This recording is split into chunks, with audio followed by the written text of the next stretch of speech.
Hello everyone, welcome to a new process video. I am doing a 6x8 pocket page layout. It's double-sided here. And for those of you that have been watching this series, these are all photos from Munich. I was in Europe this summer. Munich was one of the places I went. And so I'm working or trying to work through all those photos first. So this is my next set here. I have already picked out the background paper that I want to use for this side. This is a full 6x8. And I debated on whether or not to blow up this photo. I decided to just keep it a 4x6 because I can do a little bit more with it on the page. Probably gonna have some washi in here. I might do some sprinkling of something, some kind of mist or something. And then probably some phrase labels, embellishments of some kind. On this side, I had a lot of vertical photos. So it works perfectly for one of these protectors that has 4 photos all the same size. That's awesome. I do need to find a card for this pocket. Now, the other thing I'm thinking about for this layout is, I think I want to use some of these sequins that I have here. I will open them up. These are from 28 Lilac Lane.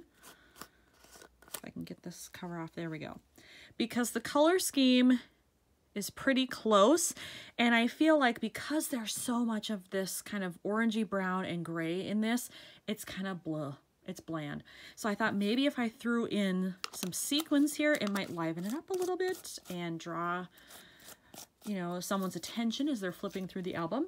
In order to do that, that means I have to use my fuse tool, drop those somewhere, either here, somewhere over here, and then close the pocket. I'm guessing it's probably going to be here, depending on the card I find. If I don't find anything I like, or I don't think it'll work, then they might end up over here. But for now, I'm going to start with this left-hand page and see what I can do with this single photo I have for the left side. When I went into my stash of washi just now, I realized something, that I don't have a lot of brown washi or a dark orange that would work like this color here. I just don't. However, I noticed that in the photo I do have red right here. So I pulled this very thin washi that I have that's red. Now I don't have any red over here, but I could fix that. I could find a sticker or a phrase label or something that would work to bring in that red. I'm not sure I'm in love with it. So I feel like I want to try it and see what happens. And if I don't like it, I may end up ripping it all up. And if that's what happens, that's okay. But we'll just try it and see, because otherwise I'm kind of stumped as to what to do with this. I went into my paper stash in the hopes that I might find something that would fit here. I did come across this little chunk of paper. It's sized the right way width-wise, so I could just cut it down, make it a little bit more narrow, and oh, sorry if you're hearing that. That's my furnace kicking on. It's right next door to me. Sorry about that. So I'm thinking maybe I could put some on top and bottom here and then find a way to maybe incorporate it on the other side, because this is pretty close. I mean, there's definitely some brown elements in there, but this is pretty close, and I don't like this polka dot. That doesn't quite fit for a church, but this seems better.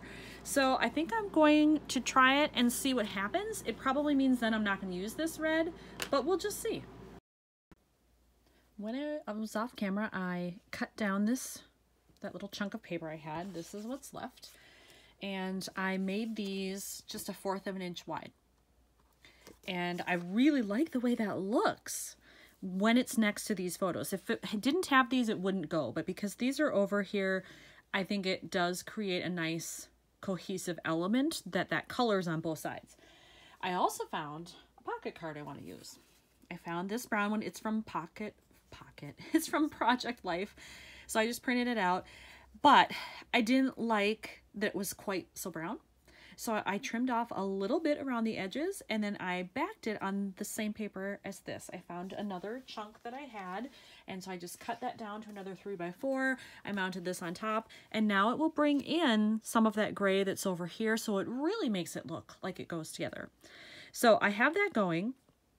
My next thing is I need to decide where I want to put sequins, because I'm going to have to close up a pocket to do it. So is it going to be down here? I do have extra space down here that I could do that. Or is it going to be with this pocket on top of here. I'm not sure, so I have to kind of play around with that. And I also need to figure out if I want to add a little bit of this somewhere on this side. I decided to cut the same type of strip I did over here and add it to this card to bring in that orange. So I just have 1/4 of an inch up there. And I think I'm going to do the sequins in this pocket and just let them be at the bottom. So that'll kind of be on the right side where all the color happens. And so your eye will start here, but it'll be immediately drawn to the right side as well. And then I also had a change of heart. Originally, I thought I was going to use these sequins, the ones I showed. I think I've changed my mind, and I'm going to go with a mix that I put together on my own a while ago. Everything in here is from the dollar store. I got it at Dollar Tree. And I mixed up the elements myself, but I think just looking at these colors, they match better than this. This is a little bit too light, a little too much gold maybe. This has more of that orangey feel to it with some very, very dark gray or black beads in there as well. So I think I'm going to do that. Now, the only problem with this is on a pocket page is that once I close up this pocket, it's done. I can't reopen it. So that means I have to commit to what's on the other side. So I do have photos in there, and this card where the sequins are going to go will be on the back of this photo. So it's beautiful as is. I do have some dead space there, but I don't think I'm going to do anything with it. So that helps me to be able to close up this pocket and not have to worry about what's going to be on the other side. So that's my next step. I do have my fuse tool already heating over there. If you've never used the fuse tool, here's what it looks like. I already have the tip in that I need to close the pocket. And if you've never used it, I recommend heating it at least 15 minutes. You need it to be good and hot or it's not going to give you a good seal. So just keep that in mind. And I think I'm going to move everything out of the way here and get my fuse stuff out so that I can do this pocket. All right, I have put the sequin and bead mix in there, and I think that's enough for a small pocket there. And you can see I don't do anything fancy here. I just have an old mat that I used for whatever, it's an extra, and I take a piece of cardboard that came in a 12 by 12 pack of paper. So this was in there to keep it from bending, and I just use that. I know a lot of people use a glass mat. I didn't have one readily available. I really didn't want to spend the money because I'm kind of cheap, so I just do this instead. And actually, I just realized I need one more thing. Hopefully it's close. Yes, it is. Here it is. It's this tool right here. This comes in the pack when you buy the fuse. This is what helps you make a straight line. So, and you have choices on how you want to do it. The traditional way is to line it up like this wherever you want to seal the pocket and run it that way. There are these little feet, sticky feet, hopefully you can see that on the bottom, that sometimes will raise this up just enough from the paper that it doesn't sit flat. So I actually tend to use mine this way instead, either running it through here or just using the edge. I think here I'm just going to use the edge like so, and then I want to fuse the pocket just above where the card stops to make sure that I get a tight seal on that. So I'm just going to run it like so, a little bit of pressure, not going too fast over the plastic, and I get as close as I can to that mark.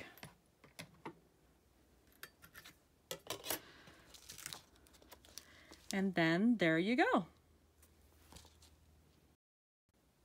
Now that I see these next to each other again with the fused pocket, I'm going to make a change to my photos. I believe I had them like this before. I don't like that because I have this, this, and this kind of all in a row. These, I don't know what you call them. They're not really tombstones necessarily. Maybe they are. But I'm just going to call them plaques for lack of a better word. I don't want them all in a row. And if I switch it up like this color, these are kind of opposite each other. And then the orange over here. So I think it works better in terms of design. So I am going to switch those up.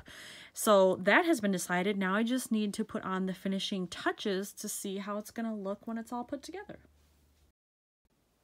In my stuff, I found these, and I think I'm going to use this pattern right here. It's not exactly stars, but it kind of looks like it, and I think it'll play off this pocket pretty well. So I'm going to apply this rub-on as my next step. I applied the rub-on, and then I added a phrase label that I had in my stash of travel phrases. I just adhered it, put a little staple in there. Then I went to my little phrases here from Tim Holtz. These are the small talk ones. And I wanted to find something that was white with black writing so that it would mimic this, and probably put it down here. This is it's a beautiful door, but there's a lot of dead space there. And I found this sticker that says, "The journey is the destination." And I like that sentiment quite a bit. So I am going to put that on here right about here, I think. Yeah, that looks good. So I think that's what I've got there. I like it. The only other thing I think I'm going to do is I'm either going to mist or stamp quickly just some little dots around here to bring in more of the color. I'm going to use this stamp to stamp around the edges here. I tested it just to see what it looked like. This is the Cajun Craze ink by Stampin' Up. The first stamp is too dark, but if I stamp away and do it a second time, this is perfect. So that's my goal here. So I'm going to do that now, and then this one will be done. All right, I did my stamping over here, finished everything, put it in the pockets. So here's a close-up of the last side. There you can see that stamping. And close-up of the right side, including the shaker pocket that I used my fuse tool for, if I can get that last one down there. They like to stick. Eventually it will fall down, I promise. So that's that one. Another one done. I love it. Thanks for watching, everybody.